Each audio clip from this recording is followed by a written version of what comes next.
The descent had just begun when I felt my husband's hand slip away. The seatbelt sign was still glowing overhead, trays locked, window shades tilted upward so everyone could see the city stitched together below us. My heart was racing from the bumps of turbulence, but his hands, normally steadying, were restless. He fiddled with his watch, his phone, anything but me.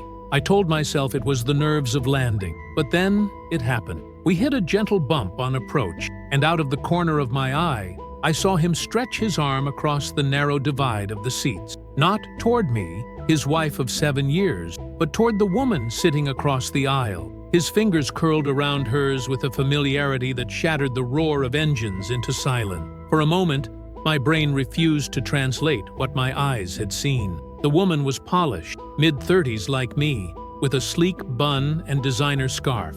Her nails were painted the same wine red I used to wear before he told me it looked too bold. She didn't flinch. She accepted his hand. Their palms met, fingers interlaced, as if this was not betrayal, but ritual. My throat dried. My ears filled with a rushing sound, louder than the descent. Passengers around us were too busy craning their necks at the window or tugging at overhead bins to notice, but to me the cabin was spotlighted on them, my husband and her. I thought of the morning at JFK when he kissed my cheek absent-mindedly before security. I thought of the way he had chosen seats, aisle for him, middle for me, window for her. He'd explained it away. She gets anxious near strangers. It'll be easier if I sit between you. And I had believed him. Now, watching his thumb stroke the back of her hand, I understood the choreography.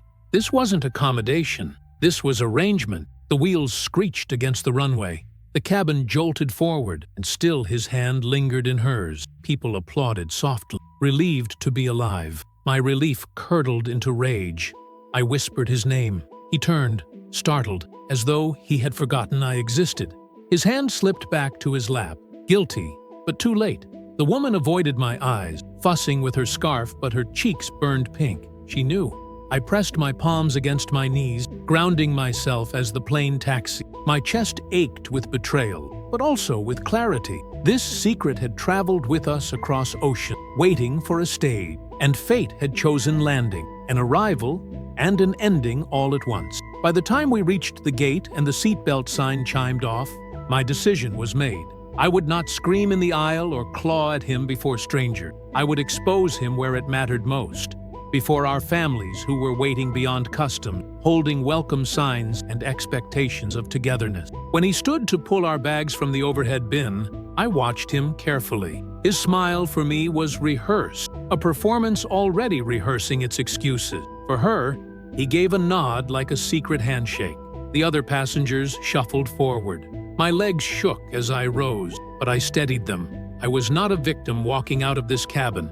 I was a witness carrying evidence. We followed the slow procession into the jet bridge. My husband's shoulders were stiff.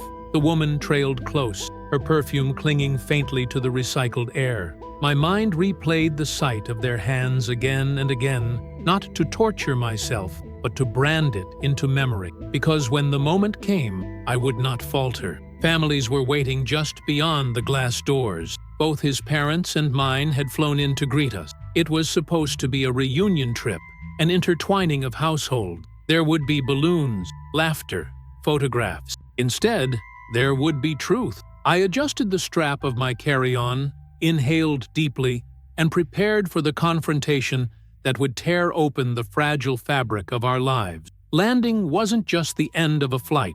It was the beginning of a reckoning. The jet bridge funneled us into the terminal, a tunnel of gray metal and humming vents. Passengers hurried ahead, eager for baggage and reunions, but I slowed my pace. My husband, Daniel, tugged at his rolling suitcase, glancing back as if to check whether I lagged behind, or whether the woman did. She kept close, no longer daring to touch him, but her presence was a shadow tethered to us. The terminal opened into light and glass. Families crowded behind ropes with balloons, flowers, and signs scribbled in bright markers. Welcome home, congrats grad, te extrañamos. My heart pounded at the thought of our families among them. My mother with her camera ready, his father adjusting his tie, my younger brother holding a sign meant to embarrass me playfully.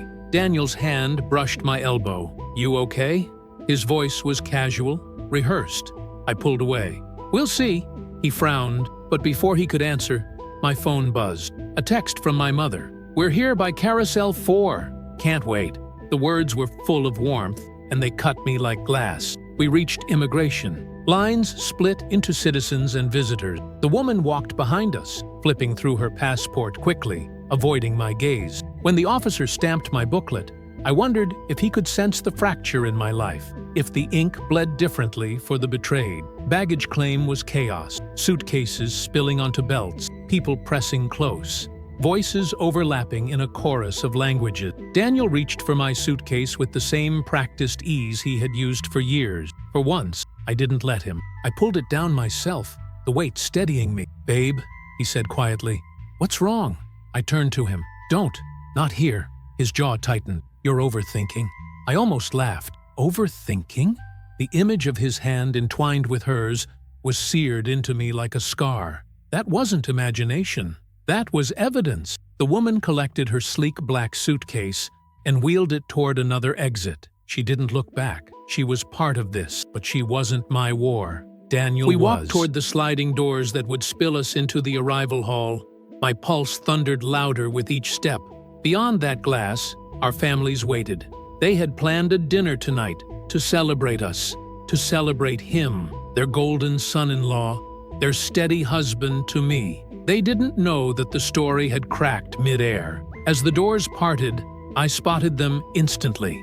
My mother waved, her face lit like a lighthouse. My father raised his phone for a picture.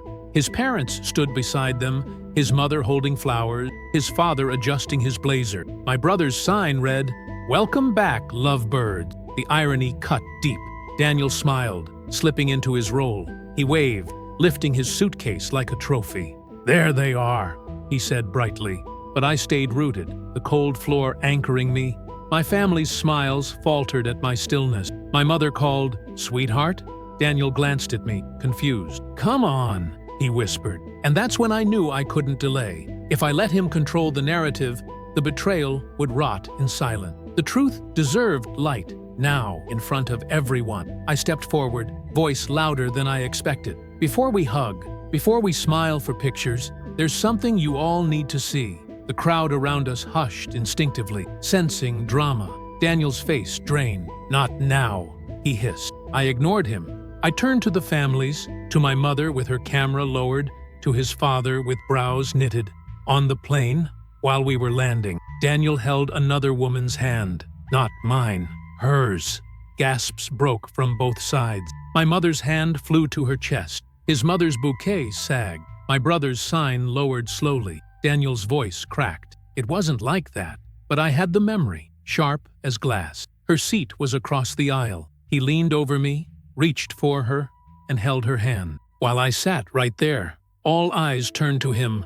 His father's jaw clenched. His mother's lips parted in disbelief. My mother shook her head slowly, betrayal reflecting in her eyes as though it had happened to her too. Daniel lifted his hands defensively. She was nervous. I was trying to calm her down. I laughed bitterly. Funny, because calming me down has never looked like that.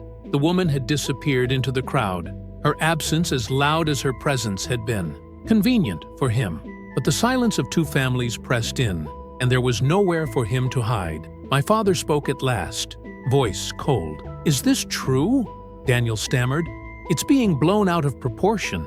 I shook my head, my voice steady. "No, it's being exposed, that's all." The carousel behind us clanked on, oblivious, spitting out unclaimed bag. Around us, strangers slowed, pretending to check phones while their ears strained. A scene had formed, and I was its director now. Daniel reached for me, desperate. "We can talk about this later, please." I stepped back. No, later is how secrets grow. Now is when truth breathes. The two families stood frozen, their reunion soured into reckoning. I felt my knees trembling, but inside me something had clicked into place. For years, I had let him narrate who I was, the quiet wife, the patient partner. But here, in this terminal, I was writing my own line, and it began with exposure. The words hung in the air of the arrivals hall, like smoke that no one knew how to clear. Families around us shuffled uncomfortably.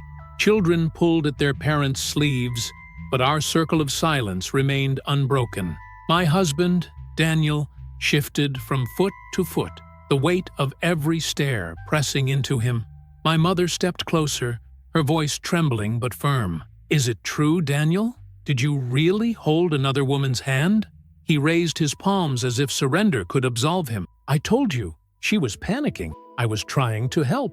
By holding her hand instead of your wife's?" My father cut in, his tone sharper than I'd heard in years. Daniel swallowed hard, eyes darting between the faces that once beamed at him with pride. "It was instinct. I didn't think." "That's the problem," I said. My voice surprised me, steady, clear, carrying further than I expected. "You didn't think about me. You didn't think about us. You thought about her." His mother clutched her flowers tighter, petals trembling as much as her fingers.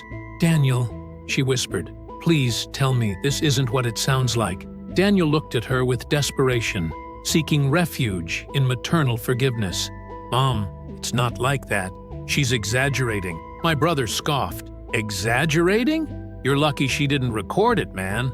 Half the plane could have seen you." Daniel's face reddened. "Enough! We're not having this conversation here." "Yes, we are," I countered. "Because here is where both families see who you really are. Not behind closed doors where you spin stories.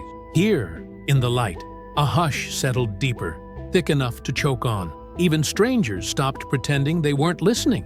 Cameras clicked quietly, tourists capturing drama they didn't understand. Daniel dragged a hand through his hair. "I made a mistake. A stupid, meaningless mistake." I stepped closer, closing the distance not with intimacy, but with accusation. "Meaningless? Do you know what it feels like to sit inches away from the man who promised me forever, and watch him reach for someone else, like she's the one who matters?" His eyes softened briefly, guilt flickering. "I didn't mean to hurt you." "You did," I said. "And you did it publicly, so the truth will be public too." His father finally spoke, his voice carrying authority honed from decades. "Daniel, I raised you to respect vows, to honor the woman you chose. What you did, whether you call it instinct or accident, was dishonorable." Daniel's mouth opened, then closed, words failing him. My mother touched my shoulder gently. "Sweetheart, what do you want to do?" The question sliced through me. Everyone was waiting, not for Daniel's excuses, but for my decision. For years, I had ceded that power, let him dictate when apologies came, when explanations ended. Now, the power was mine, raw and terrifying. "I want the truth acknowledged," I said. "I want everyone to know that this marriage isn't what it pretends to be." Daniel shook his head. "Don't do this. Don't throw everything away over one. Don't," I snapped, louder than intended. A few nearby travelers flinched. "Don't tell me what to throw away. You already threw it away when you chose her hand over mine." The silence that followed was suffocating. For the first time, I saw him not as my husband, but as a man cornered, his charm stripped bare. And for the first time, I didn't feel small beside him. A voice broke the stillness. My father again. "Let's step outside. This isn't the place." But I shook my head. "No, this is exactly the place. Because the betrayal didn't happen in private. It happened on that plane, in front of strangers, and I will not be silenced into shadows." Daniel pressed his palms to his face, groaning. "You're humiliating me." I almost laughed at the irony. "No, Daniel, you humiliated yourself." The words landed like a gavel. His mother lowered her flowers into the trash bin nearby, tears streaking her cheeks. My father folded his arms, stern and immovable. My brother stood like a guard at my side, and I felt something unexpected, a tide of strength rising from their presence. I wasn't alone in this exposure. Daniel muttered, "We'll talk later," but his father's voice cut him down. "You'll listen now, because she deserves to be heard now." Daniel slumped, defeated, suitcase handle dangling loosely from his grip. The man who had once commanded rooms with ease now looked small against the backdrop of glass and steel. I inhaled deeply, my voice softer but still resolute. I don't know what comes next. Maybe counseling, maybe separation. But what I do know is this: I will not live in silence. My mother embraced me, her tears dampening my hair. His father nodded solemnly. My brother lifted the sign again, this time not as a joke, but as a shield between me and Daniel. For the first time since the plane touched down, I breathed fully. Daniel's protest fizzled on his lips. The truth had been spoken, and it belonged to all of us now. And as the carousel clanked on, spitting out forgotten bags, I realized that I wasn't the one who had landed in disgrace. He was. The ride from the airport should have been a celebration. Families crammed into vans, laughter spilling over, stories exchanged about the flight. Instead, silence rode with us like an uninvited passenger. Daniel sat pressed against the window, his jaw tight, eyes fixed on the blur of streetlights. His parents sat beside him, rigid, avoiding eye contact. I sat opposite, my mother gripping my hand as though it could tether me to something solid. My brother leaned forward, protective, while my father kept his gaze on the road ahead, the muscles in his face tense. The woman, the other woman, had vanished into the crowd at the airport. She was not here to explain, not here to face the wreckage. That, Daniel had to carry alone. Halfway to the hotel, his mother finally spoke, her voice trembling. "Daniel, I don't understand. You and she gestured toward me. You've built a life, a home. How could you?" Her voice broke, tears spilling. Daniel shifted uncomfortably. "It was nothing. A mistake. I don't even know why I did it." "You know," I said quietly, "you know exactly why. Because she makes you feel admired. Because you think no one sees. But I saw. Everyone saw." He whipped his head toward me, anger flashing. "Do you have to keep performing this in front of them?" I met his gaze, steady. "You performed it first. On the plane." My father's voice rumbled low, the voice he used when authority was absolute. "Enough, Daniel. You owe her the respect of listening without excuses." Daniel looked down, his fists clenched on his knees. For once, he had no quick retort. When we reached the hotel, the families separated into their rooms, but my parents stayed with me, unwilling to let me face the night alone. Daniel and his parents took the adjoining suite. The thin walls carried muffled argument, his mother crying, his father demanding explanation, Daniel pacing. I lay awake listening, heart aching, but also oddly relieved. The burden was no longer mine alone. Morning brought an uneasy breakfast. We gathered at the hotel restaurant, plates of eggs and toast between us, the air heavy. Daniel sat across from me, his eyes bloodshot. "Can we talk?" he asked softly, so only I could hear. I nodded, but not out of surrender, out of curiosity. What story would he spin now? We walked outside into the hotel garden, dew still clinging to the grass. He shoved his hands in his pocket. "I'm sorry. I don't know what else to say." "Try honesty," I said. He hesitated. "I liked the attention. I liked feeling wanted. And you don't feel that with me?" His silence was answer enough. I swallowed hard, anger and sorrow twisting together. "So you betray me for validation?" He flinched. "It wasn't betrayal, not really. It was just a hand." I laughed bitterly. "A hand? Daniel, marriage is built on hands. Hands held through storms, through sickness, through life, and you gave yours to someone else." He looked down, shame etching lines into his face. "I messed up." "Yes," I said.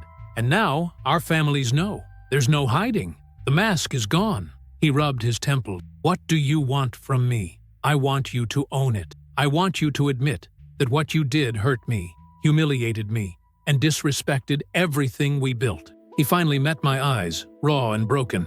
"I admit it. I was wrong. I hurt you. I humiliated you. I disrespected our marriage." For a moment, I almost pitied him. Almost. We walked back inside. The families looked up from their coffee cups, waiting. Daniel's father asked, "Well?" Daniel cleared his throat. "I was wrong. I made a mistake that hurt her, and I humiliated our marriage." His mother wiped her eyes. "Do you mean it?" He nodded. "Yes. It wasn't absolution, but it was acknowledgement." That evening, both families gathered again, this time in a private dining room. Plates clinked, but conversation was sparse. My mother raised a glass. "We came here to celebrate family. And family doesn't mean perfection. It means truth, hard as it is." I looked around the table, at my brother's protective scowl, my father's weary strength, Daniel's parents' sorrow, and Daniel himself, small in a way I had never seen before. I realized then, exposure had not destroyed me. It had freed me. I didn't know what the future held, whether our marriage could be repaired or whether it would dissolve. But I knew this: I would no longer shrink into silence. Later that night, alone in my room, I stood by the window overlooking the city light. My phone buzzed with a message from an unknown number. I was on your flight. I saw what happened. You were brave. Thank you for speaking the truth. Tears filled my eyes, but this time they were cleansing. Landing had marked the end of one journey, but here, standing with my truth exposed, I felt the beginning of another. Morning cracked open like an egg over the city, thin light spilling between the curtains of the hotel room where I'd slept only by halves. Downstairs, the lobby was a small parliament of luggage and hushed phone calls. I found a corner chair and opened the Notes app, writing sentences I could stand behind when my voice wavered. Non-negotiables, boundaries, terms of repair, or terms of goodbye.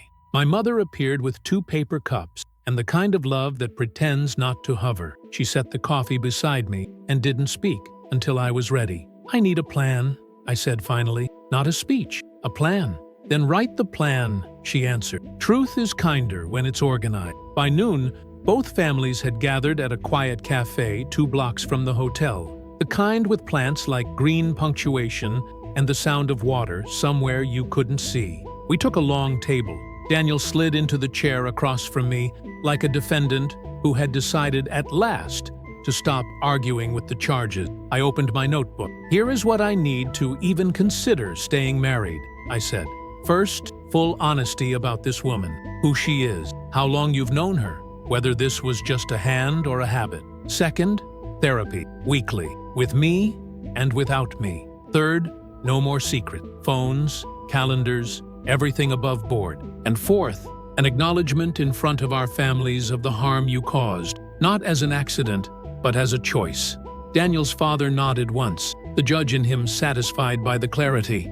My father watched Daniel with a stillness that said there was only one direction from here: forward with truth or out with dignity. Daniel swallowed. Her name is Lena, he said, the word landing in the center of the table like a small, plain stone. She works at my office. We've had coffee a few times. I liked the attention. That's it. He winced. We didn't have an affair. He looked at me, then away. But I won't pretend it was innocent. I knew it would hurt you if you saw, and I did it anyway. My stomach tightened at the shape of her name, at the ordinariness of it. Lena could be anyone. The ordinariness was the point. Betrayal doesn't always wear red lipstick and a trench coat. Sometimes it carries a work badge and a reusable water bottle. Therapy? I asked. He nodded. I'll go. I'll schedule it today. Transparency? I pressed. Yes, he said. Passwords, locations, all of it. His mother dabbed her eyes. Say the last part, she whispered to him, as if coaching from a choir loft. Daniel faced the table again. I hurt you, he said to me. I humiliated you in public. I disrespected both our families and our marriage. His voice frayed. I am sorry. The cafe's water feature kept pouring. Outside, a bus sighed, a door jangled. The world obeyed gravity. Inside, the apology did not erase the scene at landing or the hand I could not unsee, but it did something else. It named the wound, and wounds that are named can be treated, even if they scar. I exhaled, slow.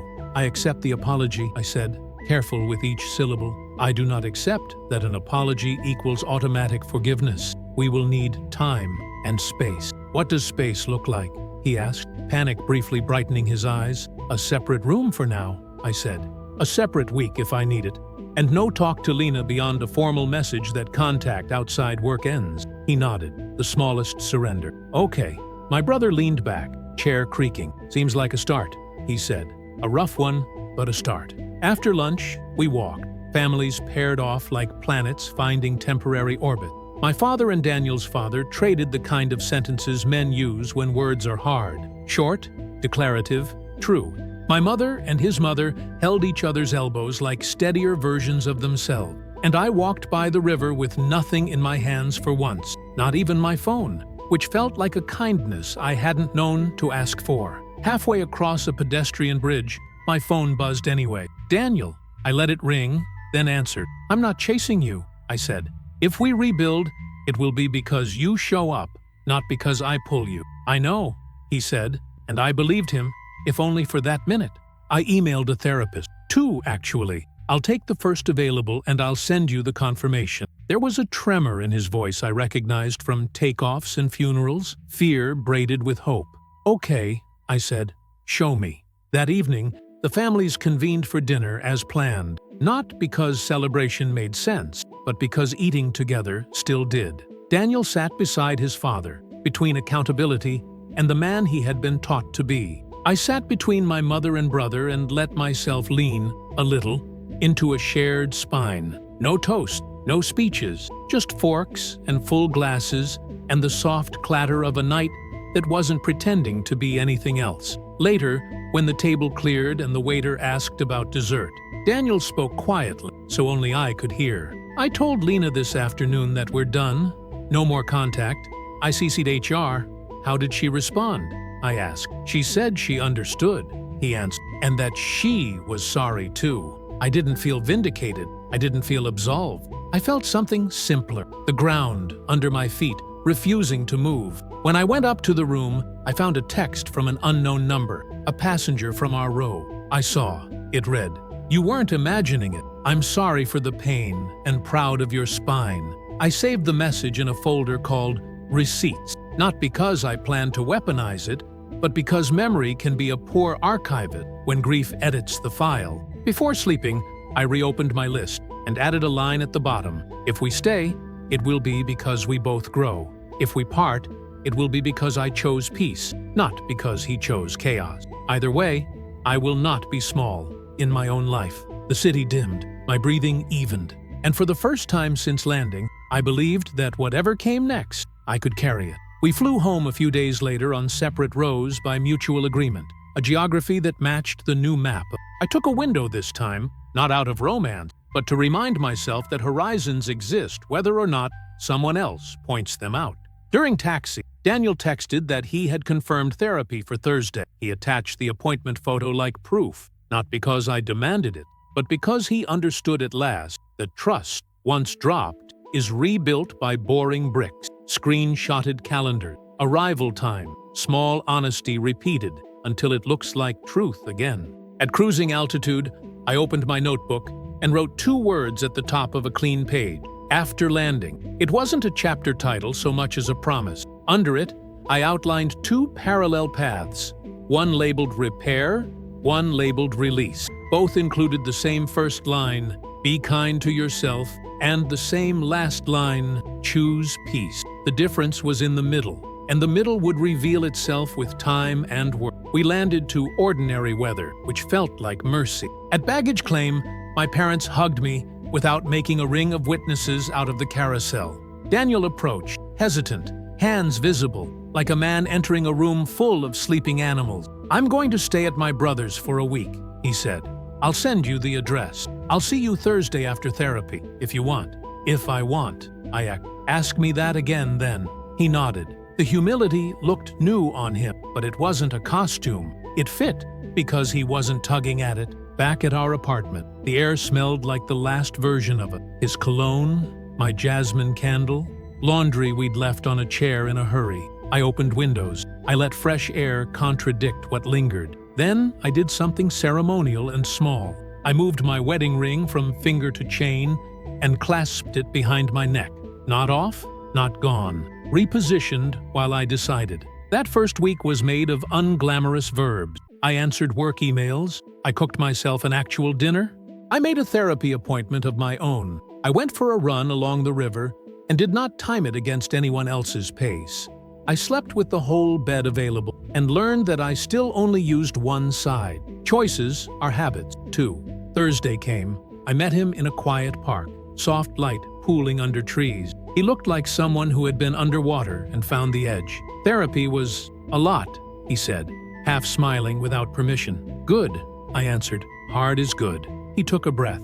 I didn't realize how much of my value I rented from strangers. The therapist said, I've been outsourcing self-worth since I was a teenager. His laugh was short, not cruel. Lena wasn't special. She was convenient. The statement didn't flatter me. It didn't need to. It clarified the math. And me? I asked.